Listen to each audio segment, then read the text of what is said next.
Ludus, Vulpes.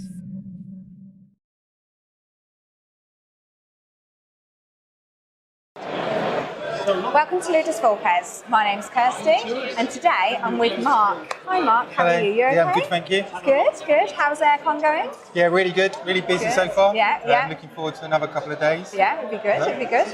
So you're here with a game called Peruke. Yep. Where did Peruke come from? So it's a game we invented. We were lecturers, and we decided to come up with a game. We both used to play chess and various dice games. I've got a camper van, so we wanted a nice small game. Yeah. So we came up with, thrashed out some ideas, wanted some things like, say, nobody going out of the game. Yeah. We didn't like that idea. We wanted it to be really small so it could be taken around. We didn't play it anywhere. And we wanted any age to be able to play it. Okay. So covering lots of bases, really. So we thrashed out a few ideas, came up with this concept, made like 100 games, sent them out to friends and family.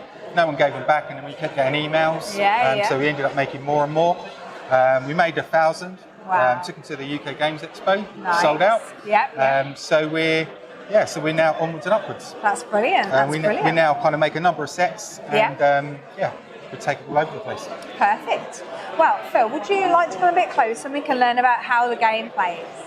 Okay, so however many people are playing, let's have how many rounds there are. So 3 of us, we play 3 rounds. Yeah. We add up the score from each round, and the person with the highest combined score wins. Okay. So each disc has got 2 sides to it. It's got a vulnerable side or a target and a safe side. So we set them all up unsafe to begin with.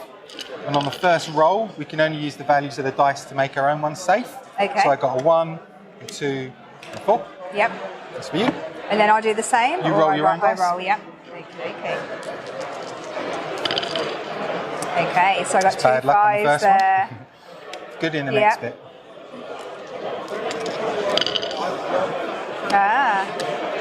Okay, so now we've set the game premise up. Yep. I can use the values of these dice to do different things. So what have we got here? Say my 1 was like that, to give you an example. Yep. So with the 1, I could choose to make you unsafe. Okay, yep. I could choose to make my own one safe. Yep.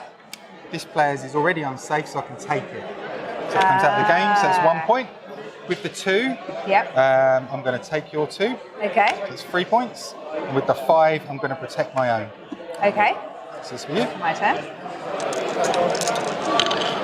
Oh, what's with the 5s? Okay, there's no 5s. So you can flip either of our 5s. Yeah, okay. So I think you've got an unfair advantage. So I'm going to flip your 5, so that's that one done. My 2's already been taken. I'll flip either of our 2s. So I will unflip this one as well. Just picking on me already. I will take this one. That's the risk of being the designer, I guess. Yeah. So it's a slight advantage to go first. That's why we play 3 rounds, and each of us would start a round. Okay, yeah. So, I will flip that one, I will take that one, and I'll take that one. So it comes back to me again. Yeah. So the 3s, I'm going to protect my 3 with one of them. Yeah. I'm going to take this player's with the other one. Yeah. And then the 4, I'll take your 4. Okay. Back to you. It's quite a fast-paced game, isn't it? Okay. Easy to explain as well to other Yeah, people. it is, very much so. So I don't have any 2s or 3s. So I will unprotect this 3. There's no 3 there. I'll take this 2 and I will unprotect that 5.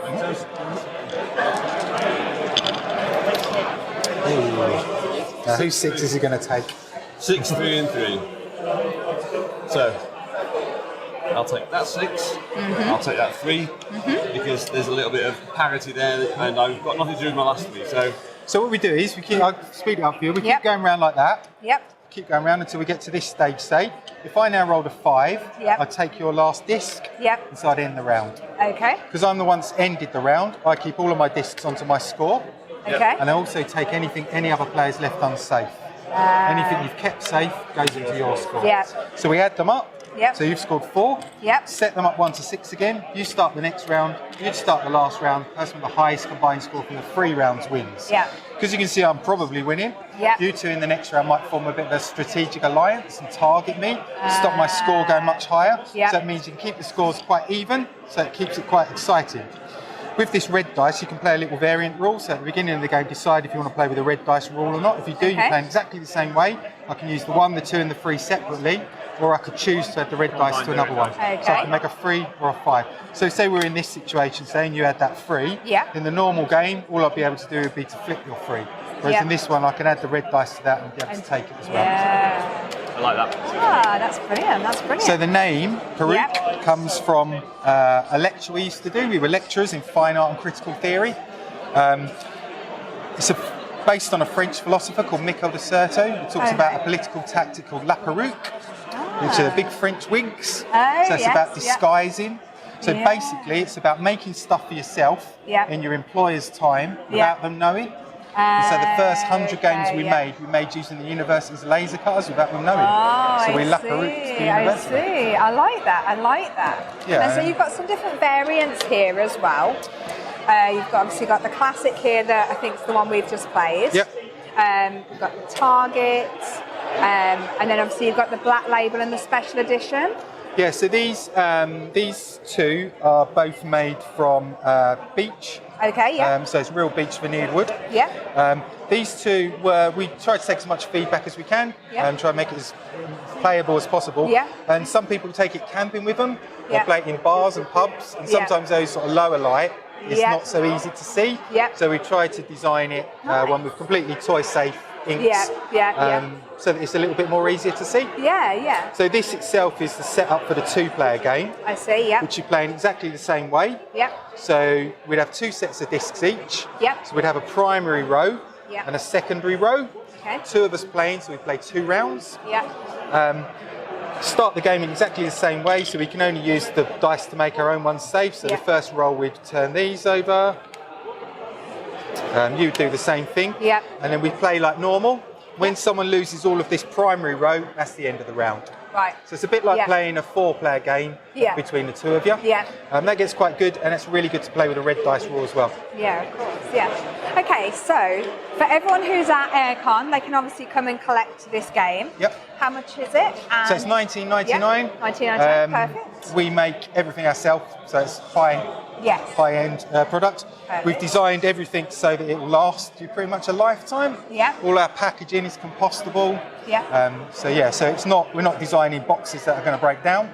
We want people to be able to take them around and last. Game. And if you're playing this outside, it doesn't blow away.